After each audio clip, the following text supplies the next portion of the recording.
ముందు సారీ అనుకోకుండా వెంటనే మేము సమాచారం అందరికీ ఇవ్వలేకపోయినా మన మిత్రులుగా తెలుసుకొని సమావేశానికి వచ్చిన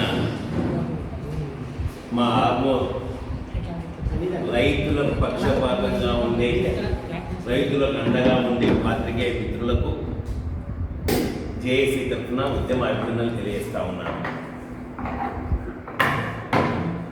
మిత్రులారా,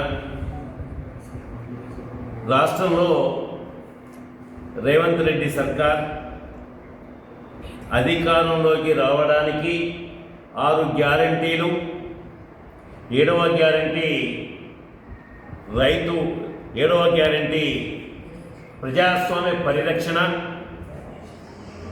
ఇచ్చి 7 గ్యారంటీలకు హామీ ఇచ్చే అధికారంలోకి వచ్చిన తర్వాత ముఖ్యంగా వ్యవసాయ రంగాన్ని చూసుకున్నప్పుడు వరంగల్ డిక్లరేషన్ ప్రకారంగా 2 లక్షల రుణమాఫీ చేస్తానని చెప్పి వాగ్దానం చేసి ఇవాళ ఆర్మూర్ రెవెన్యూ డివిజన్ పరిధిలో జగిత్యాల రాష్ట్ర వ్యాప్తంగా కూడా చూసుకున్నప్పుడు ఆర్మూర్ రెవెన్యూ డివిజన్ 33% మాత్రమే అమలు జరిగింది, 67% అమలు జరగలేదు. ఇవాటికి రాష్ట్ర వ్యాప్తంగా చూసుకున్నప్పుడు దాదాపుగా 50% పైగా అమలు జరగలేని విషయాన్ని కూడా మేము గుర్తు చేస్తూ ఉన్నాం. అదే వెలుగులో అన్ని పంటలకు బోనస్ ఇస్తామని చెప్పేసి 500 రూపాయలు క్వింటాల్ బోనస్ ఇస్తామని చెప్పి, రెండవది ప్రధానంగా పసుపు పంటకు 12,000 రూపాయల కన్నా తక్కువ ఉంటే కలిపి 12,000 భర్తీ చేస్తారని చెప్పి హామీ ఇవ్వడం జరిగింది. 10,000 ఉంటే 2,000 రూపాయలు బోనస్, 9,000 ఉంటే 3,000 రూపాయలు బోనస్. ఆ రకంగా వరంగల్ డిక్లరేషన్లో పేర్కొన్నారు. కానీ పసుపు పంటకు ఒక్క పైసా బోనస్ ఇవ్వలేదు. అట్లాగే కేవలం సన్నధాన్యానికి మాత్రమే 500 రూపాయల బోనస్, అది కొనుగోలు కేంద్రాలలో అమ్ముకున్న వాళ్ళకు మాత్రమే ఇస్తున్నారు, అందరు కూడా కాదు.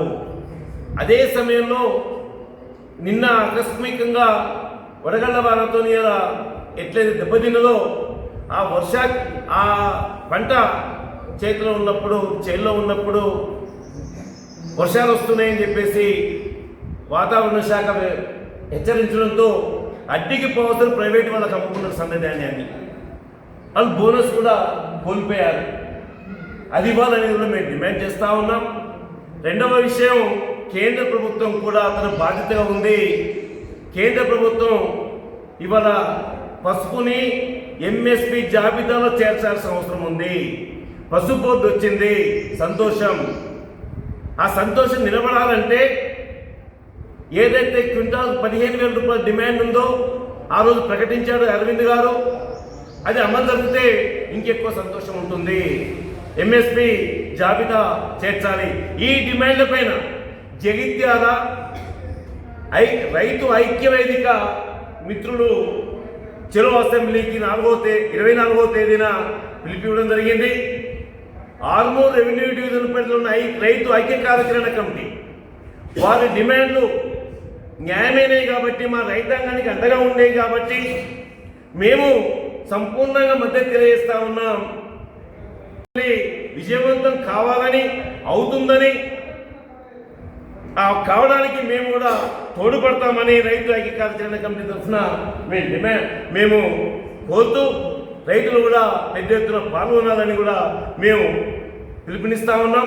రాష్ట్ర కేంద్ర ప్రభుత్వాల నిర్లక్ష్య వైఖరి రైతుల పట్ల సరైనది కాదని గుర్తు చేస్తూ ఇప్పుడు లింగారెడ్డి గారు మాట్లాడతారు. పాత్రికేయ మిత్రులకు నమస్కారం. ముఖ్యంగా కేంద్ర రాష్ట్ర ప్రభుత్వాలు రైతులకు ఇచ్చినటువంటి హామీలను అమలు చేయటంలో విఫలం చెందుతున్నాయి కాబట్టి మిగతా అందరూ రోడ్లు ఎక్కే పరిస్థితి వస్తుంది. ముఖ్యంగా రైతు బంధు కానీ, లేదు రైతు బీమా కానీ, లేదు రుణమాఫీ కానీ ఏ రైతులు మిమ్మల్ని అడగలేదు. అధికారం కోసం మీరు హామీలు ఇచ్చారు. అదేవిధంగా పసుపు బోర్డు తెస్తాం, పసుపు రైతులను ఆదుకుంటామని చెప్పింది మీరు. కానీ పసుపు బోర్డు వచ్చింది కానీ జరగలేదు. పోయిన సంవత్సరం ఒక్కొక్క క్వింటాల్కి 15,000 నుంచి 18,000 అమ్ముకున్నాం. ఈరోజు 8,000 నుంచి 9,000 అమ్ముకోవాల్సినటువంటి ఏ వస్తువుల ధరలైనా ఈరోజు మార్కెట్కి పోతే పోయిన సంవత్సరం కంటే తక్కువ ఉంటాయా ఎక్కువ ఉంటాయా? ఏదైనా పెరుగుతున్నాయని చెప్తున్నాం. అట్లాంటిది మరి రైతులు పండించినటువంటి పంటల ధరలు ఎందుకు తగ్గుతున్నాయి? పాలకులు ఆలోచించి ఇవి ధరలు తగ్గకుండా దళాలను రైతుల్ని ముంచకుండా వెంటనే చర్యలు తీసుకోవాలి. ముఖ్యంగా 24 తారీఖు నాడు జగిత్యాల రైతు వేదిక ఎవరైతే చలో అసెంబ్లీ పిలిపించిందో దాన్ని స్వచ్ఛందంగా రైతులందరూ విజయవంతం చేసి ప్రభుత్వాల కళ్ళు తెరిపించాలని ఈ సందర్భంగా నేను రైతాంగానికి విజ్ఞప్తి చేస్తున్నాను. నమస్కారం. ఈరోజు ముఖ్యంగా సమావేశమైన పరిస్థితి ఏంటంటే జగిత్యాల జిల్లా రైతు ఐక్య వేదిక నాయకులు ఏదైతే చలో అసెంబ్లీ కార్యక్రమాన్ని 24వ తారీఖు నాడు అంటే ఎల్లుండి తలపెట్టినారో ఆ కార్యక్రమాన్ని విజయవంతం చేయడానికి, ఆ కార్యక్రమానికి మద్దతు తెలపడానికి మేము సమావేశమైనందుకు ఇది మూలంగా మీ ద్వారా ఆర్మూర్ డివిజన్ రైతులందరికీ కూడా ఆర్మూర్ సబ్ డివిజన్ రైతు ఐక్య వేదిక తరఫున రైతులందరికీ కూడా అటు కార్యక్రమాన్ని విజయవంతం చేయవలసిందిగా కోరుతూ, రాష్ట్ర సర్కారు ఏదైతే రైతు రుణమాఫీ ఇంకా 65% మందికి చేయలేదో వారందరికీ కూడా రుణమాఫీ చేయాలని డిమాండ్ చేస్తూ ఉన్నాం. రైతు భరోసా పంట పెట్టుబడికి సహాయంగా ఈ పథకాన్ని గతంలో ప్రారంభించినారు. పంట పెట్టుబడి అయిపోయింది, పంట కోతకొచ్చే దశ కూడా ఇంకా రైతు భరోసా అందరు రైతులకు అందలేదు. కాబట్టి అందరు రైతులకు కూడా రైతు భరోసా అమౌంట్ ఇవ్వాలని చెప్పేసి కూడా మేము డిమాండ్ చేస్తూ ఉన్నాం. సన్నవడ్లకు బోనస్ కూడా ఇస్తారని చెప్పి ఇందాక అన్నగారు అన్నట్లు రైతు కేంద్రాల్లో విక్రయించిన వారికి కూడా ఇంకా 12% రైతులకి రైతు బోనస్ ఇంకా జమ కాలేదు. కాబట్టి ఇట్లాంటి సమస్యలన్నింటికి నిరసనగా అవన్నీ సమస్యల సాధన కొరకు జగిత్యాల రైతు ఐక్య వేదిక తలపెట్టిన 24వ తారీఖున చలో అసెంబ్లీ కార్యక్రమానికి మా సంపూర్ణ మద్దతును తెలియజేస్తా ఉన్నాం. ఇక్కడ ప్రాంత రైతులందరూ కూడా స్వచ్ఛందంగా పాల్గొని ఇట్టి కార్యక్రమాన్ని విజయవంతం చేసి రాష్ట్ర సర్కారు కన్ను తెరిపించే విధంగా కార్యక్రమాన్ని విజయవంతం చేయాలని కోరుకుంటా ఉన్నాం. అట్లనే పసుపుకు మద్దతు ధర కూడా ఇవ్వాలని చెప్పి ఈ సమావేశం ద్వారా మేము డిమాండ్ చేస్తూ ఉన్నాం. జై జవాన్, జై కిసాన్. ఆర్మూర్ రైతు కార్యాచరణ కమిటీ మేరకు ప్రజలకు ధన్యవాదాలు. ఇదైతే రేవంత్ రెడ్డి గవర్నమెంట్ రైతు వ్యతిరేక విధానాలకు నిరసనగా జగిత్యాల రైతు ఐక్య కార్యాచరణ కమిటీ చలో అసెంబ్లీ ముట్టడికి 20వ తారీఖు నాడు పిలుపునిచ్చారు. దానికి పూర్తిగా మద్దతు తెలుపుతూ ఆర్మూర్ సబ్ డివిజన్ రైతు కార్యాచరణ కమిటీ సంపూర్ణ మద్దతు తెలిసింది. ఈ ఏదైతే ఆంక్షలు లేని రుణమాఫీ చేయమని గతంలో మేము డిమాండ్ చేసినాం, ఇంతవరకు దాన్ని అమలు కాలేదు. దానికి నిరసనగా మేము ఈ చలో అసెంబ్లీ కార్యక్రమానికి సంపూర్ణ మద్దతు తెలియజేస్తున్నాం. అదేవిధంగా రైతు భరోసా ఈ రేవంత్ రెడ్డి గవర్నమెంట్కి ఏసంగి పంటకు వార్షికాల పంటకు అంటే రబీకి ఖరీఫ్ తిరగకుండా పోతుంది. మన దగ్గర ఆల్రెడీ ఖరీఫ్ పంట సీజన్ స్టార్ట్ అవుతుంది, రబీ పంట అయిపోయి స్టేజ్కి వచ్చింది. అంటే మనం ముందడుకుంటాం మన ఆఫీస్లో డిసైడ్ పాత డబ్బులే ఇవ్వలేడు, మళ్ళీ మనకు వర్షాకాల డబ్బులు స్టార్ట్ అయ్యే రైతు భరోసా డబ్బులు ఇవ్వడానికి మళ్ళీ సమయం దగ్గరకు వస్తుంది. ఈ కాలంలో కూడా ఇంకా మనకు పంట కోతకొచ్చే దశ అయిపోతుంది ఆల్రెడీ. ఆ రైతు భరోసా డబ్బులు ఇంకా ఇవ్వలేదు. కాబట్టి తక్షణమే ఇవి వేసి మనకు వర్షాకాలం పంటకు సుఖ మే స్టార్టింగ్లో మనకు మళ్ళీ స్టార్ట్ అవుతుంది. కాబట్టి అతి సుఖ డబ్బులు ఇవ్వాలని ఈ రైతు ఐక్య కార్యక్రమం తెలియజేస్తుంది. ఏదైతే ఈ నెల 24న జగిత్యాల రైతు ఐక్య కార్యాచరణ కమిటీ ఆధ్వర్యంలో వారు చలో అసెంబ్లీకి పిలుపునివ్వడం జరిగింది. దానికి మద్దతుగా ఆర్మూర్ రైతు ఐక్య కార్యాచరణ కమిటీ ఆధ్వర్యంలో ఈరోజు మీడియా సమావేశం నిర్వహించడం జరిగింది.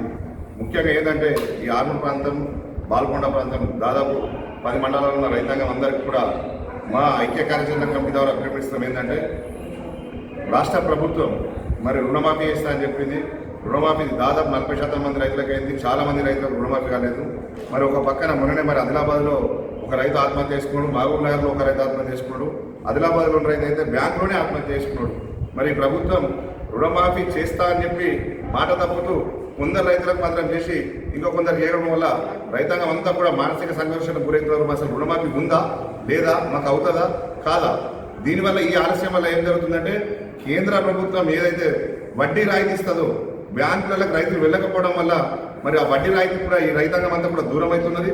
ప్రభుత్వం ప్రత్యక్షంగా రైతుల్ని వడ్డీ రాయితీకి దూరం చేస్తున్నారు. ఎందుకంటే రెన్యువల్ చేసుకుంటే కేంద్రం రిబేట్ రూపంలో వడ్డీ మాఫీ ఇస్తుంది. మరి దానికి రైతులు దూరం అవుతున్నారు. మరి ఈ ప్రభుత్వం రుణమాఫీ చేస్తుందా చెయ్యదా? అలాగే రైతు బంధు విషయంలో కూడా రైతాంగం అంతా కూడా గందరగోళం గురవుతున్నారు. ఈ రైతు బంధు విషయం కానీ రుణమాఫీ విషయం కానీ అలాగే గతంలో మరి ఇక్కడనే ఆర్మూర్ ప్రాంతంలో రైతు ఐక్య కార్యాచరణ కమిటీ ఆధ్వర్యంలో ధర్నాకు ముఖ్యమంత్రిగా ఉన్న రేవంత్ రెడ్డి గారు వచ్చి మరి పసుపు పంటకు కూడా మేము 15,000 ఇస్తాము, అవసరమైతే ప్రభాకర్ అని అందరూ తీసుకొని ఢిల్లీకి వెళ్తామని చెప్పడం జరిగింది. మరి మీరు ముఖ్యమంత్రి అయినయ్యా, మరి మీకు పిసిసి అధ్యక్ష పదవి రావడానికి ముఖ్యమంత్రి పదవి రావడానికి కూడా ఆర్మూర్ ప్రాంత రైతు ఉద్యమం తోడ్పాటు నిచ్చిందని ఆయన చాలా మీడియా ముఖ్యంగా చెప్పిండు. మరి ఈరోజు రైతాంగం అంతా కూడా గందరగోళంగా నెలకొన్నది. మరి ఈ ఆర్మూర్ ప్రాంతం నుంచి ఈ జగిత్యాల ప్రాంతం నుంచి చైతన్యవంతమైనటువంటి ఈ రైతాంగం మరి ఏదైతే చలో అసెంబ్లీకి పిలుపునిచ్చిందో మేము రైతులందరికీ కూడా చెప్తున్నాం, స్వచ్ఛందంగా మీరు సొంత డబ్బులు ఖర్చు పెట్టుకుని ఇచ్చే రేపు మేమందరం కూడా మీతో ఉంటాం, ముందర నడుస్తాం. ప్రభాకర్ లింగారెడ్డి గారి నేతృత్వంలో అవసరమైతే లాఠీ చార్జీలకు కానీ బుల్లెట్ గాయాలకు కూడా మేము ఎంకరేజ్ చేసేది లేదు. ఎందుకంటే రుణమాఫీ విషయంలో పూర్తిగా అంటే రైతులు రిబేట్ నష్టపోతున్నారు, ఇటు విధంగా నష్టపోతున్నారు. కాబట్టి మేమందరం కూడా ముంగట నడుస్తాం.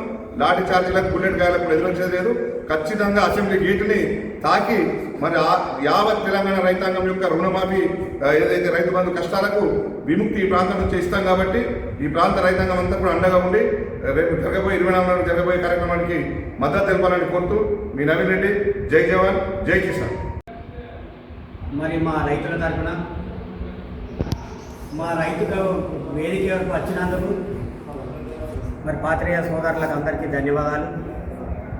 మరి ఇప్పుడైనా మా రైతులు ఇలా ధర్నా చేసుకున్నా సమావేశం పట్టినా మరి పాత్రికేయులతోనే అంతా రైతులకు తెలుస్తుంది. కాబట్టి అందరూ పెద్ద మనసు చేసుకొని రావాలని కోరుకుంటున్నాను. మరి కాంగ్రెస్ గవర్నమెంటు రైతుల గవర్నమెంట్ అని ఎన్నో వాగ్దానాలు చేసిండు రేవంత్ రెడ్డి. మరి ఏ వాగ్దానం ఎక్కడ లేదు. ఇక రైతు భరోసా లేదు, రుణమాఫీ లేదు, 2,000 పెన్షన్ ఇస్తా కొత్త వాళ్ళకన్నాడు, అది లేదు. 2,000 నుంచి 4,000 చెప్తున్నాడు, అది లేదు. మళ్ళీ అనేకమైన గ్రామాలలో బియ్యం కరెంట్ లేని వాళ్ళకు బియ్యం కరెంట్ ఇస్తున్నాడు, అది లేదు. ఏం చేసినట్లు ఏమీ లేదు. గొప్పలు చెప్పుకున్నాడు తప్ప ఒక్క విషయాలు ఏమీ సాధ్యమయ్యే పని లేదు ఊర్లలో గ్రామాలలో. ఒకటి రేవంత్ రెడ్డి అనేటోడు కొన్ని గ్రామాలు తిరగాల. గ్రామాలలో రైతులు ఏమనుకుంటారు, మామూలు ప్రజలు ఏమనుకుంటారు, అది తెలుసుకోవాలంటే గ్రామాలకు రావాలా. నువ్వు హైదరాబాద్లో కూర్చుండి నేను అది చేసినా ఇది చేసినా అంటే సన్నపట్లకు అప్పుడు బోనస్ ఇస్తున్నావు, ఓన్లీ సన్నపట్లకు సుఖ అన్ని గ్రామాలకు రాలేవాలి. మరి దొడ్డు వేసిన రైతుల సుఖ రైతులే కదా, వాళ్ళ సుఖ పనిచేసిన వాళ్ళే, వాళ్ళకు సుఖ ఇవ్వాలా. ఏదైనా కానీ పంట రైతు పండించిన పంట దొడ్డ సన్నమా ఇదే అదే ఏమనేది ఉండదు. ఎందుకంటే నువ్వు అన్ని రైతులకు ఇవి గ్యారెంటీ చెప్పినావు కాబట్టి అవన్నిటికి మద్దతు ధర ఇవ్వాలని కోరుకుంటున్నా. రేవంత్ రెడ్డి ఇది ఇప్పటికైనా నువ్వు అది వచ్చి 15 ఏళ్ళు గవర్నమెంట్ బాంబు చేస్తుంది. మరి ఏదైనా మేల్కొని ఈ ఇచ్చిన హామీలన్నీ నెరవేర్చి మంచి పేరు సంపాదించాలని కోరుకుంటున్నాను.